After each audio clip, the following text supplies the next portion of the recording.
This is Special Prosecutor Larry Klayman. I'm the only lawyer ever to obtain a court ruling that a president of the United States committed a crime. For truth. For competition. As a young lawyer, I helped break up AT&T. That's why you have all your cell phones today. For sovereignty. For the Republic. I'm the guy who at Judicial Watch, which I founded, uncovered the Chinagate scandal. Millions of dollars going to the Clinton campaign, corrupting our political system. For the privacy of citizens. And I'm the only guy to have enjoined the National Security Agency from mass surveillance on hundreds of millions of Americans. Tearing it up. I'm the son of meat packers in Philadelphia, Pennsylvania. I know how to slice and dice. Bringing it back. We're going to take this country apart and put it back together again in the way envisioned by our founding fathers. It's not just talk. We're not just regurgitating news stories. Larry Klayman, special prosecutor, is making the news. And now, here's Larry. Welcome to this week's edition of Special Prosecutor with Larry Klayman. We have another great show. A lot's been happening this week. As we say in the lead-in, we just don't report the news. We make the news. But let's talk about reporting the news this week because it bears on us making the news. Special counsel Robert Mueller has announced through his various leaks, and of course, on September 14th, we're going to get a cache of documents which will show that he's been leaking grand jury information. That's illegal, that's criminal, and hopefully that'll be it for Robert Mueller. But until then, he's now ramping up. He's using more Department of Justice resources, more lawyers, more backup, everything else, at great taxpayer expense. And, of course, who approved this in all likelihood? Our inert, cowardly, and ostrich-like Attorney General Jeff Sessions, and under him, the Deputy Attorney General Rod Rosenstein. This is an absolute outrage. It's continuation of the witch hunt. We know that it continues on. And the fact that Mueller is now hiring more staff, or at least utilizing more staff at the Justice Department as a cover, shows that he's out to chop the head off of the president, literally and figuratively. And that's why we need to do something fast. That's why we at Freedom Watch are taking strong action. We're not just getting documents like my old group, Judicial Watch. I mean, that's great. Fitton gets on Hannity, he gets on Tucker Carlson, et cetera, because they want the documents. But I'd rather get in a court of law, and I would rather actually take Mueller out legally. I'm not in it for the PR. That's why we have this show, because I make my own PR. I don't need Fox News.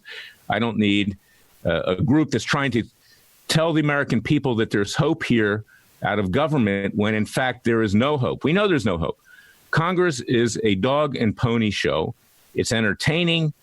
They're threatening, but they never do anything. When in the last 30 years, even during the time of the Clintons, other than impeachment, and, of course, Newt Gingrich was Speaker of the House then, and all that we really did was Monica Lewinsky when there were much more serious scandals that were involved. Why is it that government does nothing? Why is it that our Justice Department has buried its head in the sand? And if now it's even worse, it's giving more resources to Robert Mueller. And why is it that the President of the United States has been getting this bad advice from his lawyers, telling him to sit tight, not to do anything? Why isn't he challenging in court Mueller's authority to proceed under his mandate? The mandate is limited to Russian collusion and related matters. Doesn't give Mueller the right to go far afield with Paul Manafort, with Michael Cohen, and with others.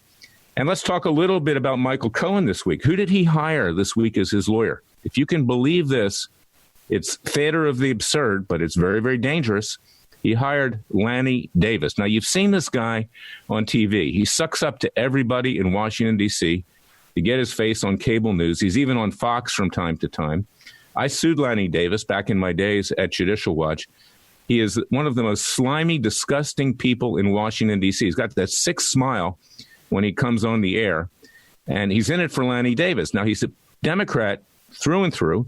He ran interference for Bill and Hillary Clinton back into the 1990s, but he presents this image that he's somehow holier than thou and equal-handed. Now, this is very dangerous for the President of the United States, for Donald Trump, because Lanny Davis will do everything he can through Michael Cohen, who this week gave an interview, if you can believe this, with George Stephanopoulos. That was obviously lined up by Lanny Davis, because Lanny is tight with George Stephanopoulos. They were all part of the Clinton cabal and still are. Cohen represents a true threat to the President of the United States and to the country. And if this president is brought down, and he's doing a fantastic job, the next president that we get in 2020 is going to be make Barack Obama look like a choir boy. And that, for that matter, Bill Clinton or even George Bush, who was a complete failure as a president and an idiot on top of it. He gave us the wars in Afghanistan and in Iraq, lots of people dying, accomplishing nothing. Actually, ISIS resulted from all of his actions, and we pushed Iraq closer to Iran. So we need this president, and we need to fight for him. And that's why these citizens' grand juries that I have been talking about, that we're setting up in the next few weeks, must be done. They're powerful. We cannot use violence. We cannot use force. We have to use the legal means that we have. And of course, as I've said many times, Justice Scalia, back in 1992, in a case, United States versus Williams, found that the grand jury does not belong to either of the three branches of government. It belongs to the American people. We have the right to pick grand jurors from neutral jury rolls. We have the right to then present evidence to those grand juries. We have the right as American citizens to indict the criminals. We have the right to have them tried in a court of law. We have the right to have them sentenced. And we have the right to have them arrested and thrown in the slammer, peacefully and legally. And if we can't get someone like a judge to enforce the sentences, then we will do it peacefully and legally and enforce the sentences ourselves. Now, who is it that are our targets? I'll announce them right now. First of all, it's Robert Mueller. He has subverted the Constitution. He has violated his oath of office. He has done everything under the table. He has criminally leaked grand jury information. He needs to be indicted, tried, convicted, sentenced, and thrown in the slammer before he takes down this president. And clearly, before the midterm elections in the fall of this year, he's going to issue a report which will be used for impeachment. And even if there's no impeachment, even if the Republicans keep control of the House of Representatives, it will destroy the president in terms of his credibility, in terms of everything else, with lies and other kinds of illegal acts in this report. So Mueller is a target. Now, of course, Bill and Hillary Clinton, we need to hold them accountable finally. They're targets. James Comey, John Brennan, former head of the CIA, James Clapper, former director of national intelligence.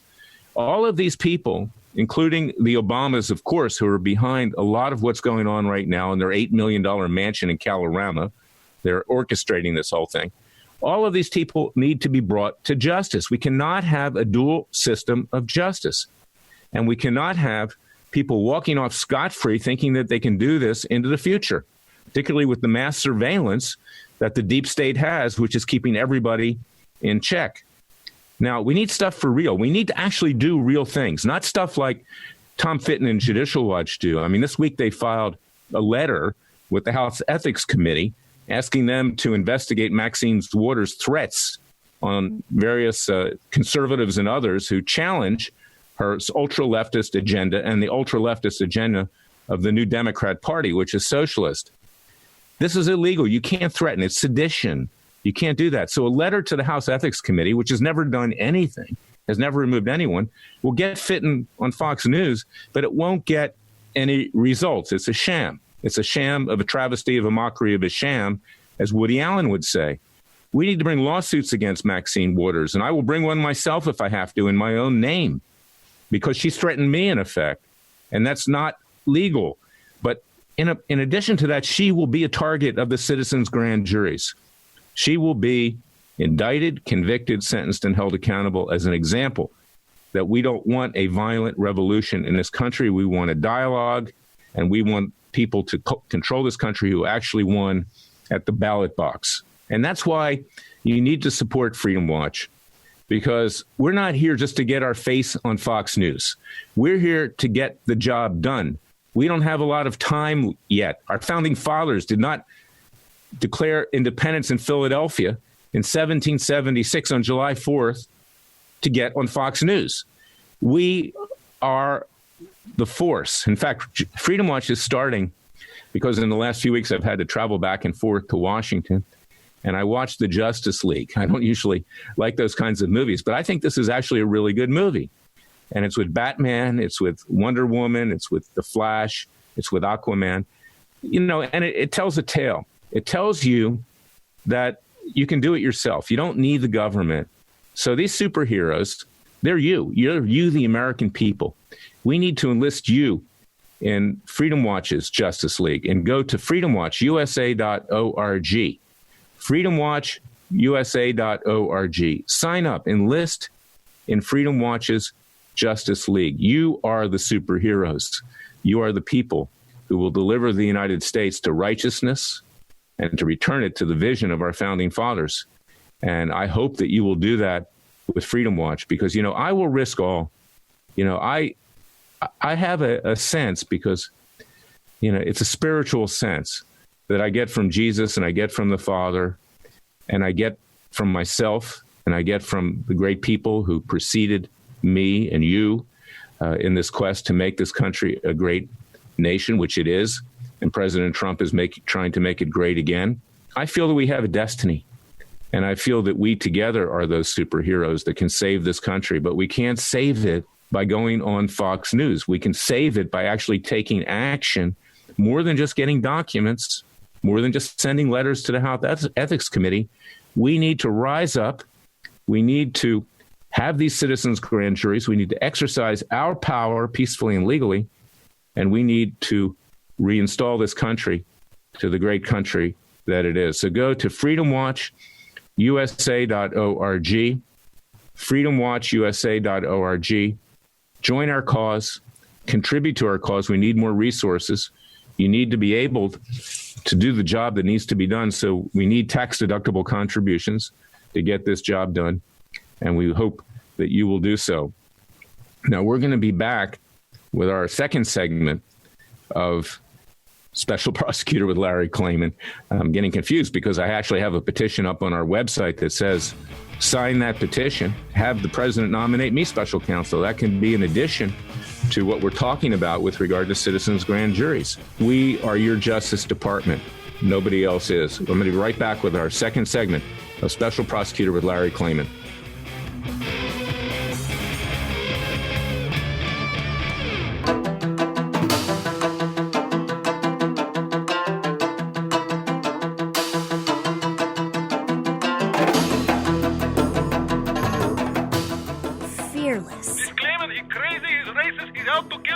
Dangerous. You don't hear, use the court and the law. Lethal. This is bad. Special Prosecutor Very bad. Larry Klayman. If you'd like to support Freedom Watch and this radio show, go to freedomwatchusa.org. I'm back with my very good friend, Alan Keyes, a true American patriot, a hero, someone who I've always admired a great deal, has been in government, has been out of government, but he's a true intellect. And I want to get your views, Alan, on this current Supreme Court. The nomination is coming up this Monday by President Trump to replace Justice Anthony Scalia, and your thoughts on what the president should do in choosing a new Supreme Court justice.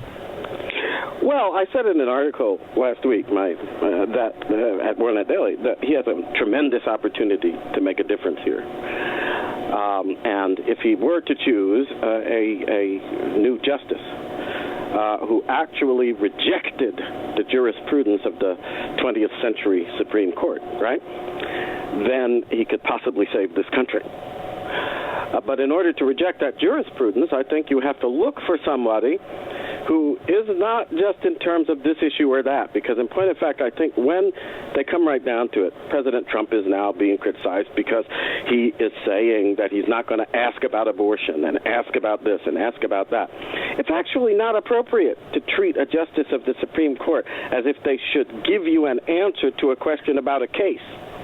How can they make a judgment about a case if the case isn't in front of them? So how do you deal with that fact, that they deal with case law, that to answer questions about a case that hasn't even been brought yet means that you're going to be exposing prejudicial opinions, and you should not expose prejudicial opinion? How do you ask that question? And I think the answer is very simple. You do the same thing the founders did when they wrote the Constitution. And it obviously wasn't there to be consulted, was it? Because they were writing it. So what did they consult? They consulted what they called the principles of the revolution, the principles of liberty, the principles of Republican government. Now, of course, you can ask somebody, what are those principles? How do you regard those principles? What do you think are the principles of liberty that have to be applied when you are looking at the Constitution and making judgments about whether things are consistent with the Constitution? What are the principles that will inform your understanding not just of what is there, but why it's there? Everybody forgets that. In order to preserve an institution, you must understand its purpose, its goal. And the purpose and goal is not necessarily explicitly stated there. It's going to be like the premises of geometry. You know, geometry always adds that, even the different geometries. You have to have some basic things that you define and basic principles that you apply, right? Well, what you're saying is, Alan, is look to the Declaration of Independence, correct? Well, what I believe is, of course, what the founders believed, that the premises of the principles of the revolution, which then led them to an understanding of what constituted Republican government, of which they then discussed what would establish and preserve that government. How can you deal with the Constitution if you don't do what they did when they wrote it? You see what I'm saying? Yes. No, that's an excellent thought. And what you're saying is, don't ask specific questions about cases. Go back to the basic principles upon which our country was founded. And in that regard, we got about 2 minutes left because I'm going to turn it over to you. But my thoughts, I don't like Brett Kavanaugh. He's obviously doing a public relations campaign like this is an Academy Awards event. But in our NSA case, where we got 2 injunctions, we caused the enactment of the USA Freedom Act. Of course, the deep state intelligence agencies continue to violate it anyway. He found that mass surveillance was perfectly fine. I can't accept that because what really is in that Declaration of Independence is life, liberty, pursuit of happiness, and you can't have Big Brother looking over your shoulder if you're going to be able to do that. So I agree with you completely, and let me turn it over to you, Alan, to give your final thoughts on where you think this thing's headed with the Supreme Court. Well, see, I think so much of what is dealt with in the Constitution turns on the question of what is limited government. And we never ask the right question about that. Limited by what? Limited by whom? And the answer was explicit in the Declaration, okay? Limited by the laws of nature and of nature's God. Limited by the endowment of God, which determines the substance and terms on which we have our rights. Limited by the understanding of rights, which is not that they are freedoms, but that they are obligations to God, which we are free to pursue because he authorizes the pursuit in the way he made us. That's why they're unalienable. That is basic. And I would test to see whether people have that basic understanding of what the Declaration is about and what the Constitution is, therefore, the instrument that achieves what that Declaration is about. Alan, that's excellent. Can you come back next week to analyze who was chosen? Because we're out of time right now, but I want to have you back for a very long segment. And I want to thank you for everything that you've done for the American people. You are one of the people who are truly like a founding father. So thank you. You're welcome. We'll be back with the next segment of Special Prosecutor with Larry Klayman.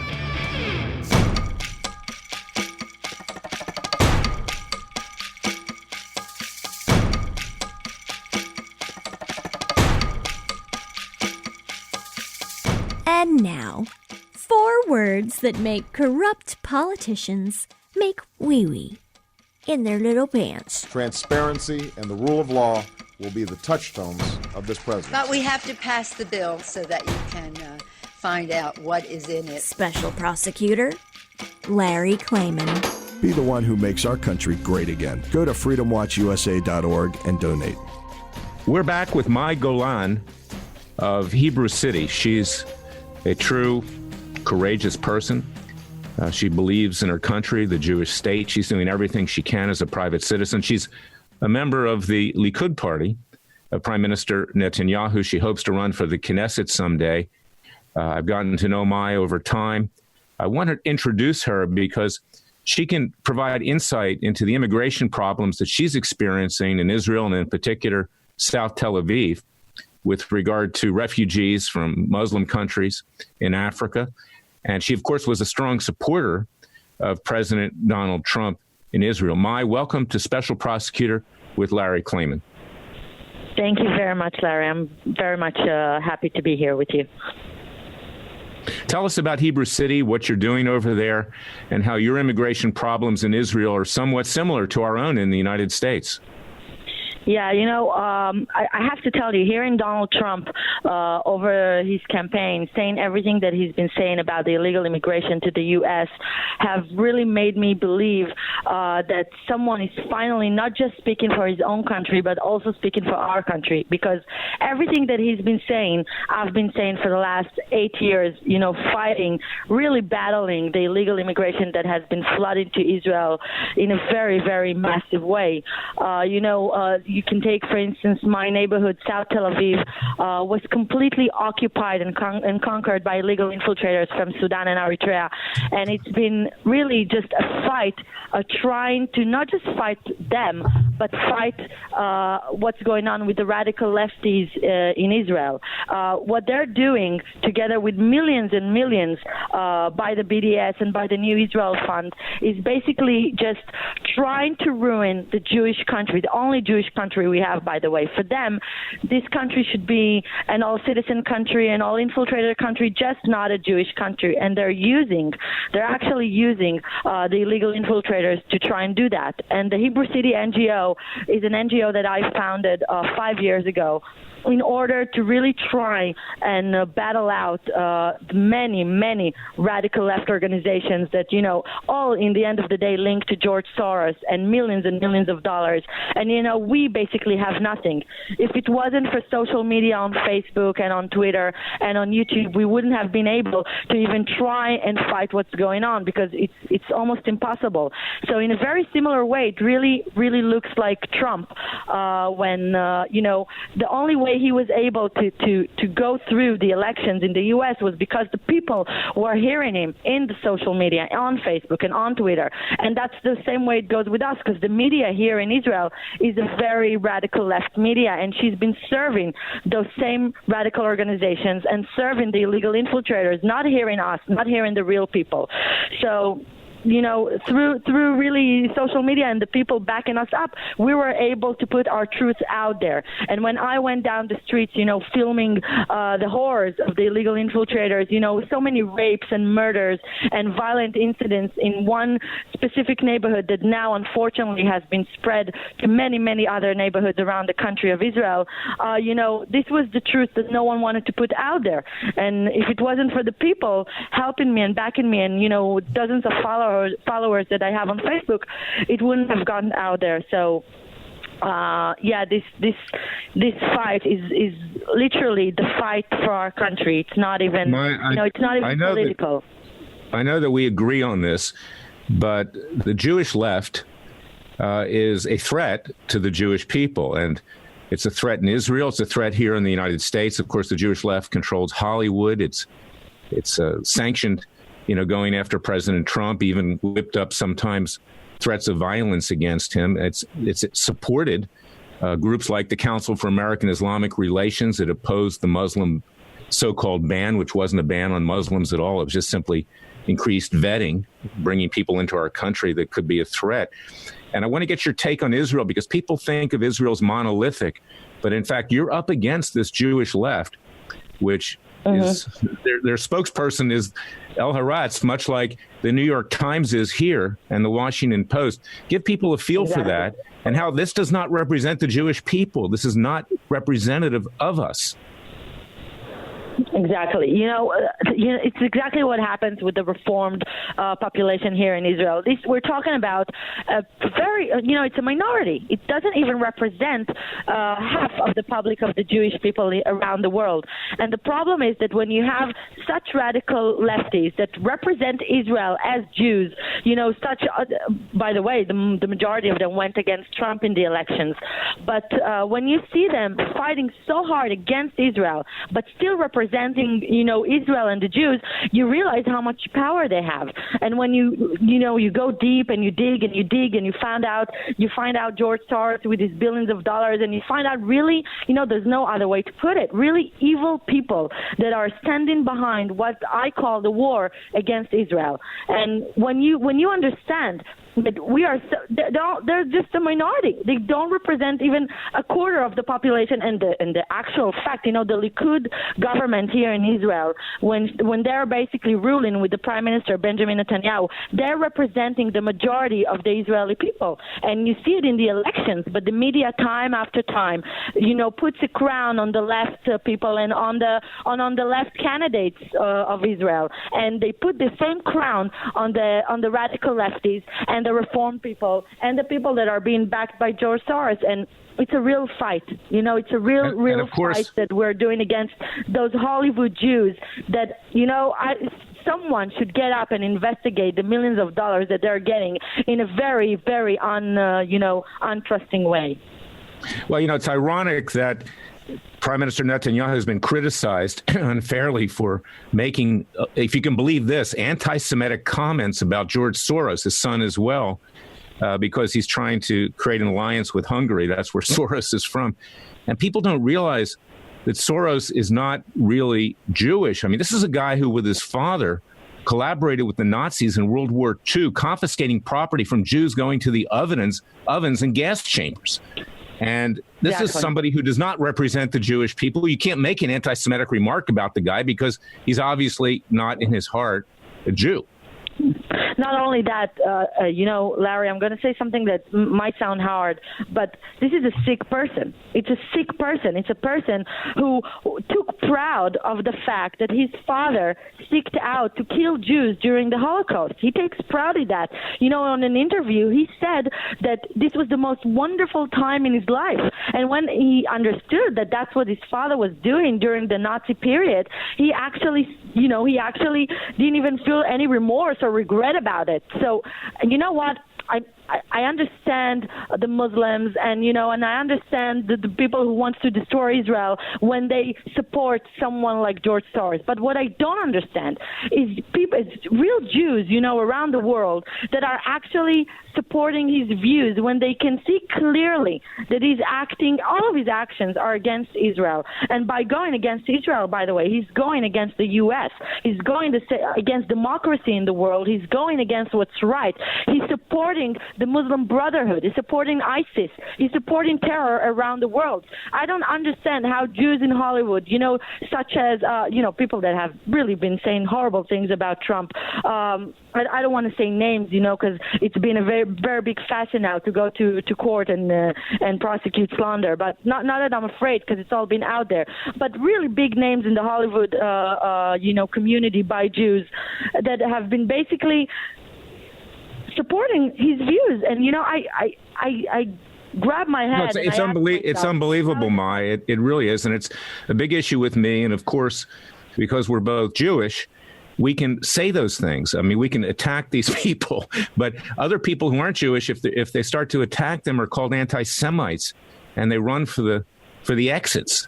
And that's what's really scary here, is that you have this minority inside of our own people who want to destroy Israel, who want to destroy Jewry, who want to destroy even the religion, because they are atheists, basically. They believe that the government is God. And, it's affecting you in Tel Aviv because they're opposing your efforts with regard to this immigration, which is so dangerous for Israel. It's going to destroy the integrity of the Jewish state. These are mostly Muslims that are coming in. And then you have situations here in the United States where they're trying to take down the one president who's trying to make America great again after years of terrible presidents. And it's frightening. And it's frightening when your own people are doing it. Mai? I think we lost Mai on the phone to Israel. Hopefully they didn't kidnap her. But this is where we are. Let me sum this thing up, because this is what's really scary, is that we around the world, whether it's the United States or Israel or whether it's Europe, we're facing this ultra-leftist force that wants to destroy the various institutions that were set up by, in this country, our founding fathers. In Israel, Ben-Gurion, who's the father of Israel. In Europe, you've got Charles de Gaulle, you've got others who built a great nationalistic view of life and of the world. And this is the kind of thing that we have to fight against. So it's not just here in this country, and we need our allies in Israel like Golan. We need allies in Europe like the new prime minister of Italy, who's trying to change things. And we need allies among ourselves. We need a Freedom Watch Justice League. Now, I'm not Superman, and others are not Wonder Woman or The Flash or Aquaman, or if you move into Marvel, it has similar themes. We're not Spider-Man or whoever. We are ordinary people, but we can do what these superheroes have been doing, and that's why I've used this theme of Freedom Watch's Justice League. We're going to have a separate web page that you can connect to off of our internet at freedomwatchusa.org, because you see, what's really interesting about this, and it's why I like these movies so much, is that it doesn't depend on the government to do the job. It depends on the superheroes who actually realize that the government can't do it, that they have to do it for themselves. And that's my theme today, is that enough of this dog and pony show, enough of boosting ratings on networks like Fox News, enough holding out false hope that the government's going to do it. It hasn't done it in the last 3 decades at a minimum. Even Richard Nixon, he had to resign. He wasn't forced out of office. And I'll tell you something, Richard Nixon, in comparison to the other presidents, with the exception of Trump and Reagan, comes off looking good, even with Watergate. I mean, at least he was a patriot. At least when he realized that what was happening was destroying the country, he resigned. Obama never did that. Clinton never did that. Lyndon Johnson resulted in 55,000 deaths in Vietnam and hundreds of thousands of people maimed. He may be the worst president of our lifetime, my lifetime. So we cannot look to the government to do it for us. We must look to a group like Freedom Watch to do it. And we need to grow bigger. We're small now. And because I say things that are straight up, and you know, if you know why I'm beating up on Fox News, is because you can't say what you really feel in there. You can't say that Obama in his heart was a Muslim, and that's why he was anti-Semitic, and that's why he went against a lot of normal Jewish and Christian interests in this country. But I can say this on this show, and I can say this on other networks, but you can't say it on Fox. And that's why let's forget about that. Let's just use Special Prosecutor with Larry Klayman and use social media, as May Golan was saying, and use our other means to reach the people, like the printing press reached the colonialists in the days leading up to 1776, because we have to mobilize Freedom Watch's Justice League. We have to mobilize a citizens' army. We need to bring hard-hitting cases, and we need to use citizens' grand juries to mete out justice. Which Freedom Watch's Justice League, just like the superheroes did it. You are the superheroes. We need to do it for ourselves. Enough of this dog and pony show on Fox News. So that's my message for this week. We'll be going into the fourth segment here with the verdict, wrapping it all up. But there are heroes around the world, whether it's in Israel, whether it's in the United States, whether it's in Europe. We will unite them to save the world from the tyranny of the left that wants to destroy us and insert government as its God. We'll be right back with Special Prosecutor with Larry Klayman, the final verdict, the verdict that will bring justice to this country.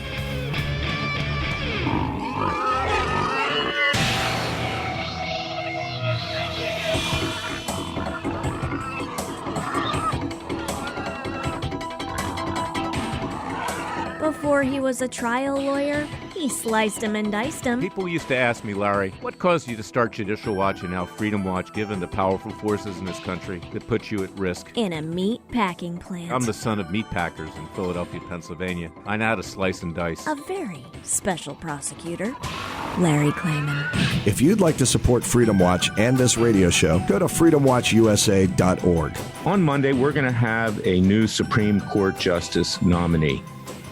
It's very important who that nominee is. Of course, you know, I'm always skeptical because these are establishment people who are chosen in any event.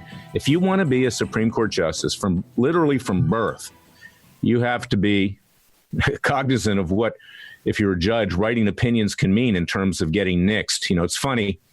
One time, one of my favorite judges, I said to him, who's ruled in our favor many, many times, I'll keep his name confidential at this point. I said, you know, I wish you were a Supreme Court justice. And he said to me, Larry, you know, there's two words why I'm not. And I said, what's that? And he said, Larry Klayman, because he made some very strong rulings on my behalf and on Judicial Watch's behalf when I was running it as chairman and general counsel. And that's, of course, the story here is that these people don't want controversy. They are part of the establishment, but there are some that are better than others. And this Supreme Court Justice nominee, a judge of the D.C. Circuit, that's the appellate court in Washington, D.C., Brett Kavanaugh, in my view, is totally unsuitable. I've had him on a number of cases. In our cases against the NSA, where we enjoined the NSA under Obama from illegal mass surveillance of the American people, giving rise to the USA Freedom Act. Later, the government took that on appeal. The Obama Justice Department, the D.C. Circuit, which is highly leftist, said, well, now the issue's moot, so we don't need those preliminary injunctions in effect in any event. Judge Kavanaugh, who was sitting on that court at the time, didn't need to write anything. But he wrote something for consumption because, of course, he's been campaigning for a long time to become a Supreme Court justice. And he wrote that the mass surveillance was perfectly fine. Now, that caters to this Republican establishment that believes that it's okay. And in fact, that establishment is not that much different than the Obama establishment because they believe in the power of government. They believe that they're part of this club in Washington, D.C. You see them on Fox News all the time, high-fiving each other, saying how great they are, thinking that they're better than the rest of us. And that's the irony, is that someone like Kavanaugh can be named. Now, I like Amy Coney Barrett. First of all, she's not from a Ivy League law school. She's from Notre Dame Law School. And she's been insulated from Washington to some extent. She also is, no matter which way they cut it, in favor of pro-life. I want a pro-life justice. It doesn't mean that Roe v. Wade's going to be overturned, although I hope it will be overturned. You know, Alan Dershowitz is going around this week crying that his friends in Martha's Vineyard are shunning him. I mean, that's where all the liberals are, you know, at this time of year in particular. They love Martha's Vineyard. Frankly, it's not that nice a place, but they think it's chic. Of course, that's the place where Teddy Kennedy killed Mary Jo Kopechne, so I guess they have a certain affinity to it. But the irony is that even Dershowitz says that Roe v. Wade is an illegal decision. There's no right of choice, women's right of choice in the Constitution. It was cobbled together by Harry Blackmun, whose daughter I went to law school with at Emory Law School.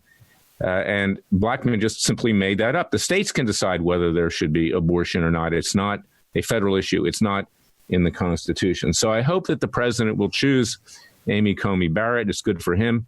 Have a woman up there. It insulates him from charges that he's anti-woman and that kind of thing. But also it's good to have a conservative woman on the Supreme Court. I don't believe in quotas, but this woman actually is qualified. And that's why we need to keep pushing.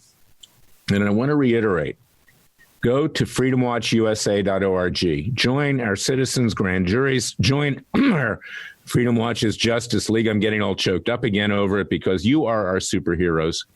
And we need to implement these citizens' grand juries. Letters to the House Ethics Committee that Tom Fitton of Judicial Watch is touting. That ain't going to do it. I mean, that'll get you on Fox News, but that's about it. We need to get real results.